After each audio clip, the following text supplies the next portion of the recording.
So we're here at the 2025 Wisconsin Music Educators Association annual convention, whatever they call it, in the exhibition hall upstairs in the Monona Terrace facility. Are large halls for lectures, presentations, recitals, band competitions, all sorts of things like that. But my focus of being here is to man the booth for the Heritage Military Music Foundation and 1st Brigade Band that we do every year. Just to give a quick shot for people who are interested in things like this. We usually have a booth that's only half this big, but this year decided to double it.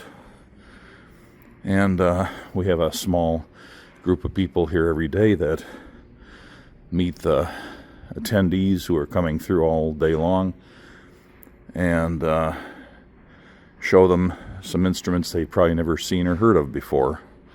So I'm just going to go over briefly what we have here. And I haven't prepared this in any way, so it's totally off the cuff. Here we have a tenor.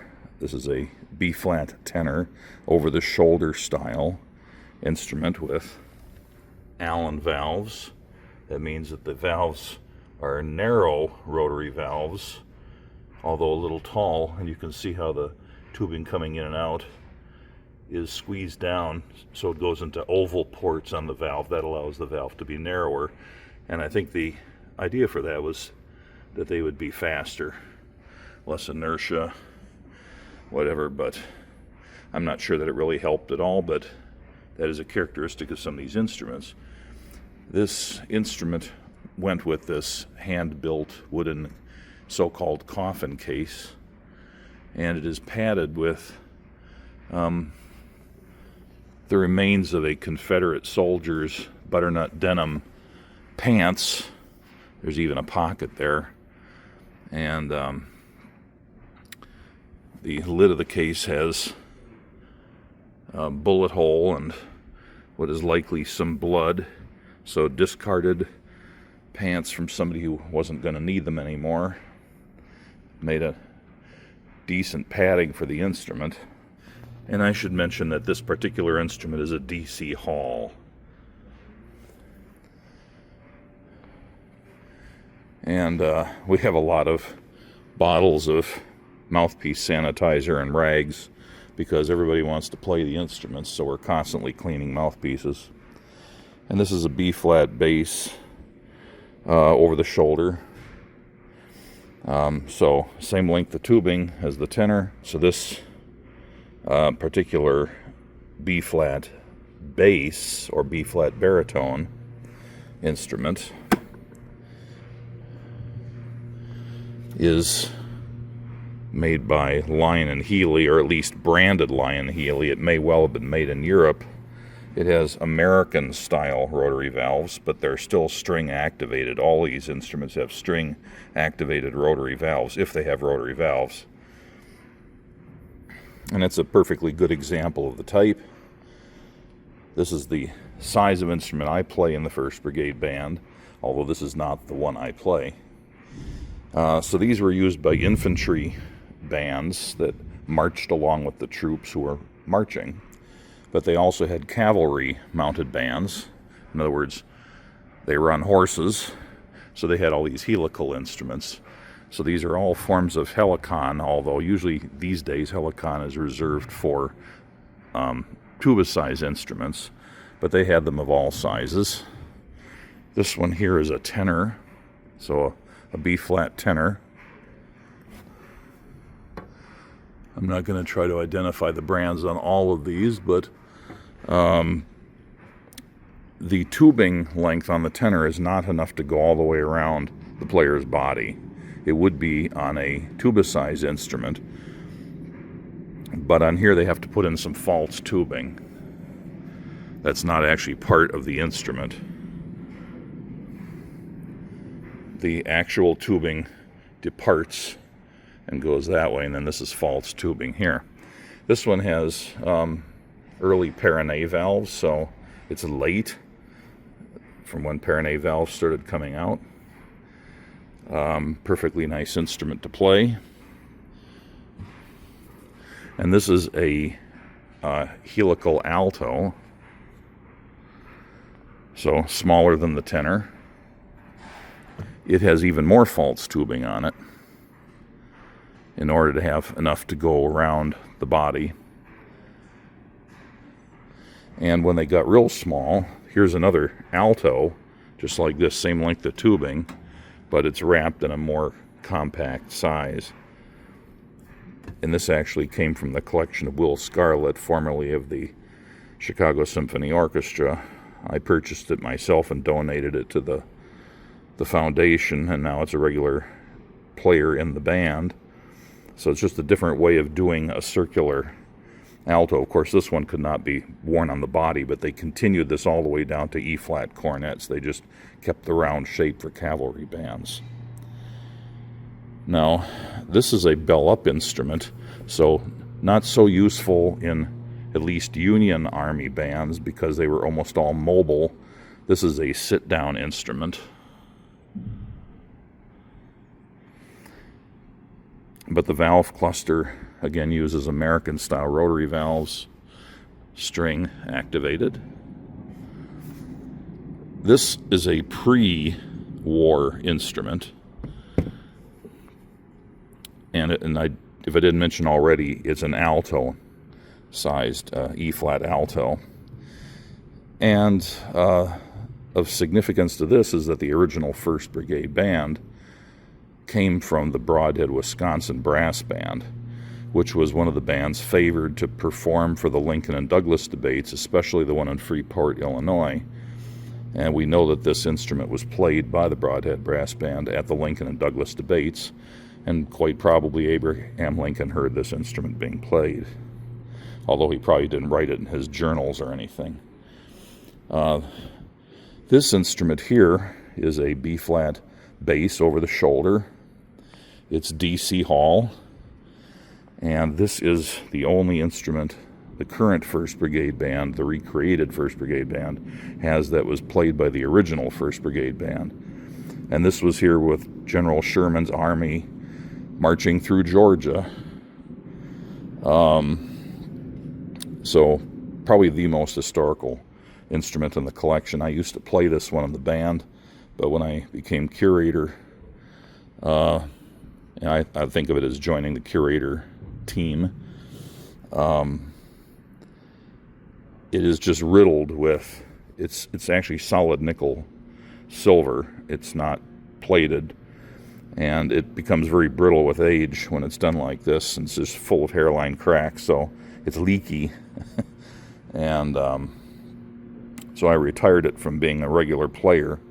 It doesn't really get used except as a wall hanger in our museum, and then for things like this we take it out. But it's not an instrument that's any fun to play anymore, just due to the problems caused by the leakiness.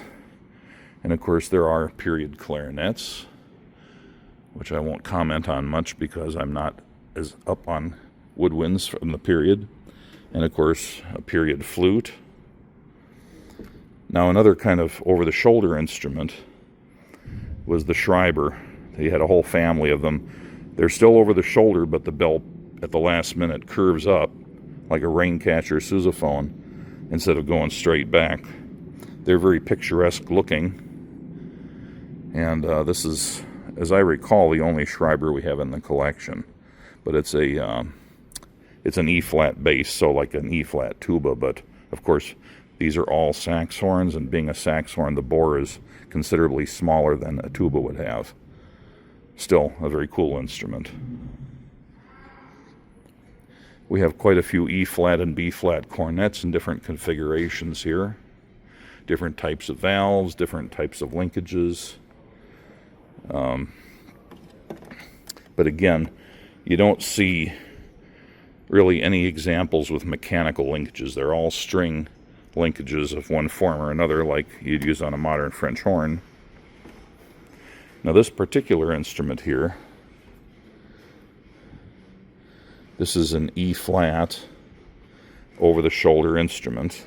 A very nice one, plays beautifully, gets used regularly by the band. This is its original handmade case, almost certainly made by the player because horns were not produced by the factories with cases. So if there's a case, it was probably made by the player. We know that this was played by John Teal of the Red Hook, New York Cornet Band. And beautiful instrument. And this is the player's own book in his hand, his gloves. And in those days, you typically didn't see the parts published, you just have the score published.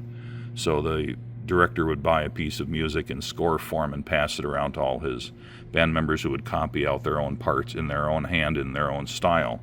This guy had some strange ideas for beam direction and so on, but it's all pretty legible and very neatly done. Very small, very precise writing.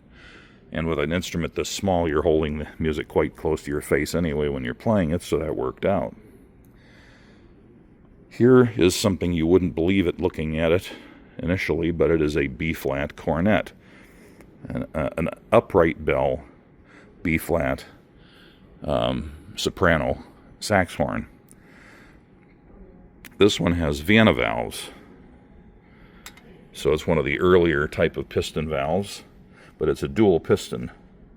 For each valve, it's actually 2 pistons, and they're just simple perforated tubes. They don't have little knuckles going through them from side to side like a Perronet valve piston does. It either goes straight through or it gets redirected to go out the top of the valve through a knuckle.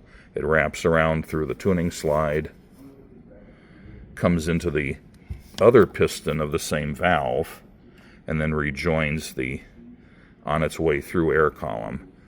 This is a little awkward because people tend to play with their fingers over the valves these days instead of with the fingertips, but this one you're hitting the second valve slide. If you do that, you need to really play with your fingertips on the valve caps themselves. And we have a B-flat keyed bugle here. So pre-Civil War, certainly. Very typical example of a B-flat keyed bugle. As with most of these, they're anonymous. Here we have an instrument that we rescued from a jewelry shop in Northfield, Minnesota, the proprietor of which harvested it in this condition from a slack heap, at a scrapyard somewhere in the Minneapolis-St. Paul area. Was going to cut it up and make, jewelry, wristbands, bracelets, and things like that from it. And we put it back together again, and it's a playable instrument. It's had a hard life, but it's been resurrected to playing condition.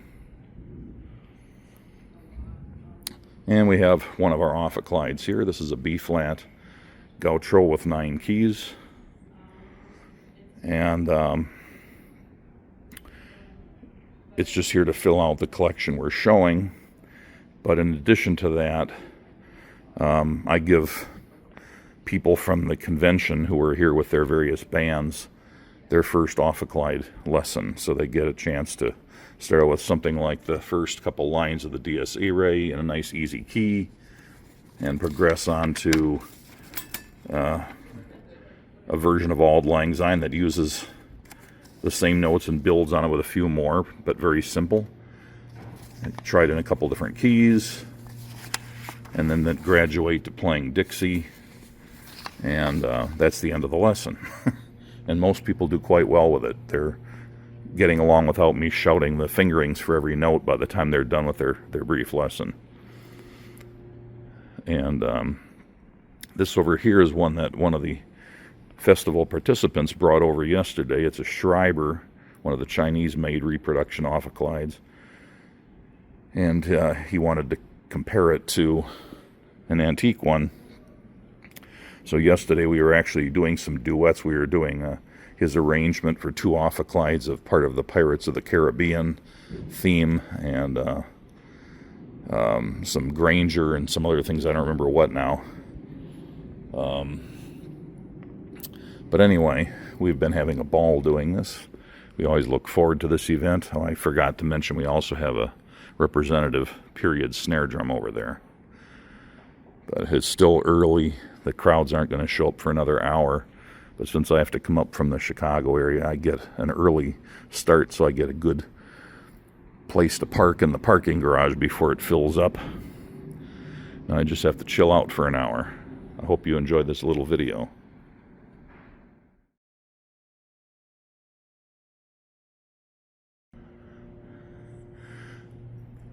Well, I should probably do a quick walk around since I'm here, just to show the kinds of things that are here in the exhibition hall. So we have Educator's audiovisual, with various things that bands might be interested in. We have a booth for the Trevor James Flute Company, the Wisconsin Concert Band Association, one of the many uniform companies, in this case Stanbury Uniforms of Janesville, Wisconsin, I believe. As a matter of fact, the 1st Brigade Band has our reproduction period uniforms made by Stanbury to our specifications, so we're quite familiar with them.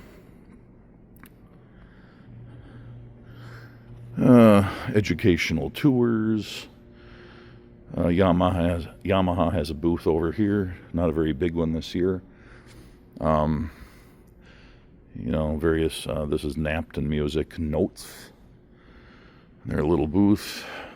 And there's a lot of universities have booths to peddle their, or promote their particular bands.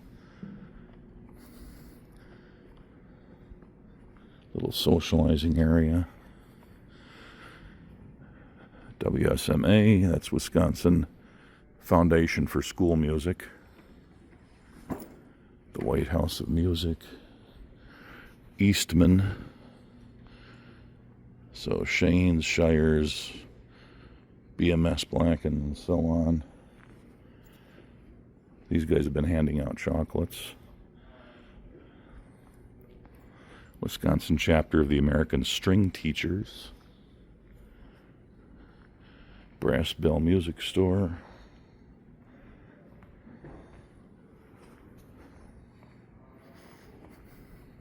This is not a very large show, but it's not a very large exhibition hall to have it in. Here's a music publisher, music distributor, music instruments and music, sheet music itself.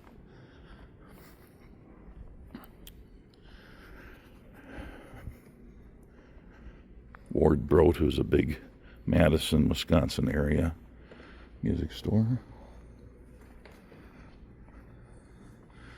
PBS Kids. Empty booths don't really give you an idea what it's like when this place is packed with people.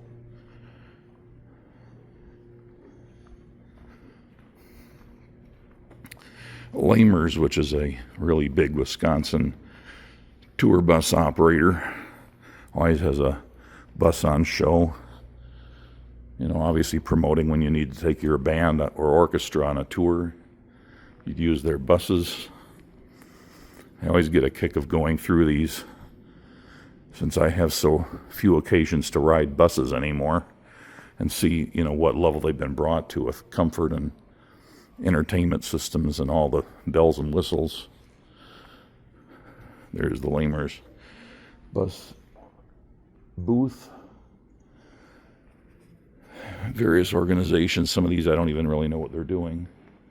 The military bands all have booths here. So you've got the 132nd Army Band, one of the Wisconsin-based groups.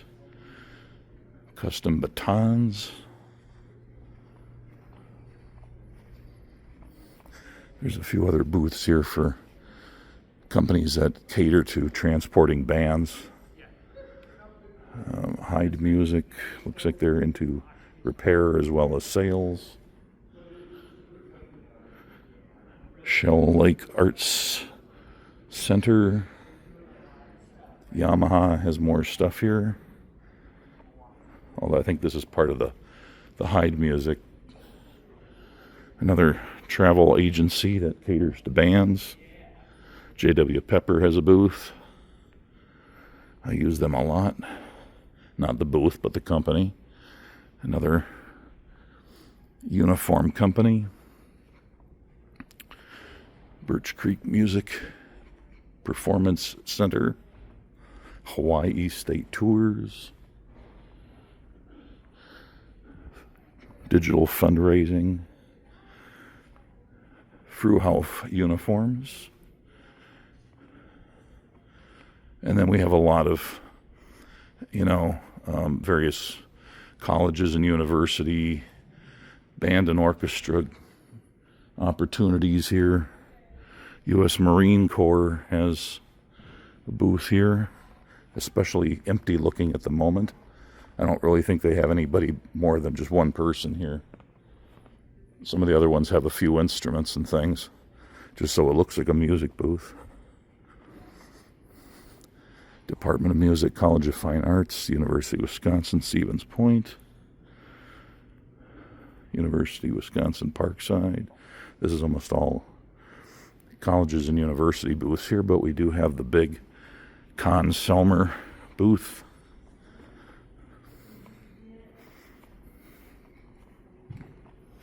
Morning. Good morning.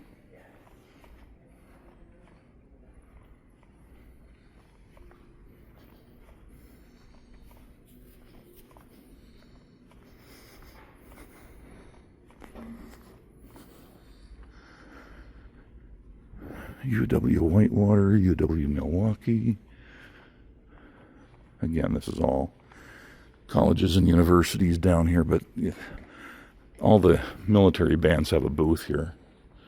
I missed a couple of them, but they're around. So that's about it this year. So not a huge exhibit. It can't really get much bigger with the space available, though. Down at the other end of this hall, they have a nice cafeteria with catered food.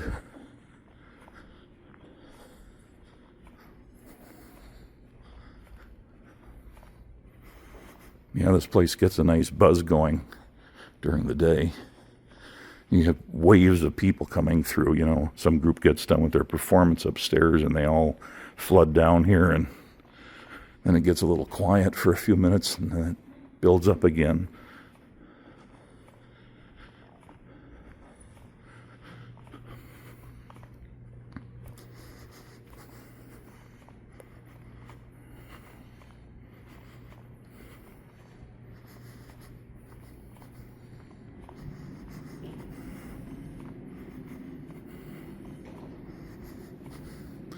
And I forgot to mention that several times during the day, the representatives of 1st Brigade Band grab instruments, invite a few of the, college students who are in the area to grab a horn, and we go and stand over here and do a little impromptu concert, usually pretty terrible because, people are sight reading, they're playing unfamiliar instruments. We don't give anybody a chance to tune, but it's still fun.